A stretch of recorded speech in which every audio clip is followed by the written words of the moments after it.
என்னங்க இன்னைக்கு என்ன டிஷ் செய்ய போறேன்னா நாட்டுக்கோழி வறுவலுங்க. இந்த நாட்டுக்கோழி வறுவல் வந்துங்க நான் ரொம்ப சூப்பரா செய்வேங்க. ரொம்ப டேஸ்டியாவும் இருக்குங்க. பாருங்க, அதுக்கு வந்து 1/2 கிலோ நாட்டுக்கோழி எடுத்துட்டு வந்து கழுவி வச்சிருக்கேங்க. இந்த நாட்டுக்கோழி வறுவலுக்கு ஒரு மசாலா பொடி ரெடி பண்ணிக்கலாங்க. பாருங்க, அதுக்கு மல்லி, சீரகம், குருமிளகு, சோம்பு இது எல்லாங்க ட்ரையா வறுத்து எடுத்துக்கலாங்க. வறுத்தது கடையாளம் பாருங்க, நல்ல மனம் வருங்க. கருவும் கூடாது, சிம்மில் வச்சுட்டு வறுத்து எடுத்துக்கோங்க. வறுத்தாச்சுங்க. 6 பிறகு மிக்சியில் போட்டு பொடி பண்ணிக்கலாங்க. பாருங்க, மசாலாவை இந்த மாதிரி நைஸா அரைச்சு எடுத்துக்கோங்க. அடுத்தது என்ன செய்யறோம்னாங்க, பாருங்க கழுவி வச்சிருக்கிற சிக்கனை ஒரு பிரஷர் பேன்ல சேர்த்துக்கலாங்க. வெறும் மிளகாய் தூளுங்க, கொஞ்சமா மஞ்சள் தூளுங்க.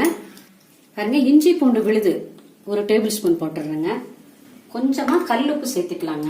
1 டேபிள் ஸ்பூன் நல்லெண்ணெய் ஊத்தி விட்டுறலாங்க. ஊத்தின பிறகு இப்படி நல்ல கறியை தவட்டி விட்டுக்கலாங்க. இந்த மாதிரி தவட்டி விட்டுட்டு கொஞ்சமா தண்ணி ஊத்தி வேக வச்சு எடுத்துக்கலாங்க. பாருங்க, 1 டம்ளர் மூடி போட்டு மூடி 7 சவுண்ட் விட்டுருங்க. நாட்டுக்கோழி இல்லைங்க, சீக்கிரம் வேகாதுங்க. அதனால 7 சவுண்ட் விட்டுருங்க, வேகுங்க. சிக்கன் கூட மஞ்சத்தூள், மிளகாய் தூள், நல்லெண்ணெய், உப்பெல்லாம் போட்டு தவட்டி வச்சா இல்லைங்களா, விசில் வரும்போது பாருங்க அவ்வளவு வாசனையா இருக்குதுங்க. வறுவல் செய்ய ஆரம்பிச்சிடலாங்க. இந்த மாதிரி ஒரு தவா ஒண்ணு எடுத்து வச்சுக்கோங்க. ஆயில் ஊத்திக்கோங்க. சோம்பு கொஞ்சம் போட்டுக்கோங்க. சின்ன வெங்காயங்க, இந்த சின்ன வெங்காயம் 2 நாங்கள் கட் பண்ணி வச்சிருக்கிறேங்க, அதை சேர்த்துக்கலாங்க. இந்த வறுவலுக்குங்க சின்ன வெங்காயம் சேர்த்து செஞ்சாதாங்க நல்லா இருக்கும். கருவேப்பிலை 1 இருக்குங்க. இதையெல்லாம் நல்லா இந்த ஆயில்ல பொன்னிறமா வறுத்துக்கலாங்க. பாருங்க, வெங்காயம் இந்த மாதிரி முக்கால் வதங்கின வரைக்கும் என்ன செய்யறோம்னாங்க, இஞ்சி பூண்டு விடுதுங்க, அதை இதோட சேர்த்து இதையும் அப்படித்தாங்க நல்லா இந்த ஆயில்ல வதக்கிடுங்க. அடுத்தது பாருங்க, காஷ்மீர் சில்லி தூளுங்க.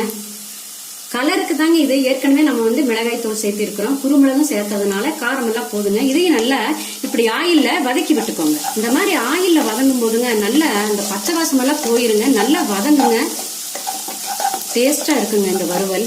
வெங்காயம் பூண்டெல்லாம் நல்லா ஆயில்ல வதங்கியாச்சுங்க. அடுத்தது நம்ம என்ன செய்யறோம்னாங்க, வேக வச்சு வச்சிருக்கிறோம் இல்லைங்களா சிக்கன், அதைய இந்த தண்ணியோடய எடுத்து அதோட சேர்த்திருங்க. ப்ரெஷர் பேன்ல இருக்கிறத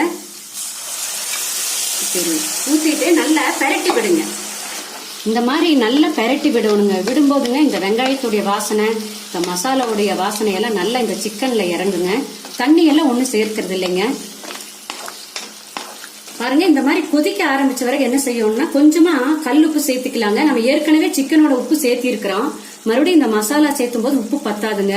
அதனால கொஞ்சமா கல்லுப்பு சேர்த்துக்கோங்க. சேர்த்திட்டு நல்லா கலக்கி விட்டு டேஸ்ட் பண்ணி பாத்துக்கோங்க, உப்பெல்லாம் அளவா இருக்கான்னு. டேஸ்ட் பண்ணி பார்த்துட்டு மூடி போட்டு மூடிடுங்க. ஒரு 4 நிமிஷம் வேகட்டுங்க. அப்பதாங்க இந்த மசாலாவோட இந்த பச்சை வாசனை எல்லாம் போகும். 4 நிமிஷம் ஆயிடுச்சுங்க. இப்ப நம்ம பவுடர் பண்ணி வச்சிருக்கிறோம் இல்லைங்களா, அந்த மசாலா தூளை இதோட சேர்த்திடலாங்க. லேசா ஒரு கலக்கி விட்டுருங்க. பாருங்க, தண்ணி எல்லாம் சுண்டிருச்சு நல்லா. சிக்கனும் பாருங்க நல்லா வெந்துருச்சு.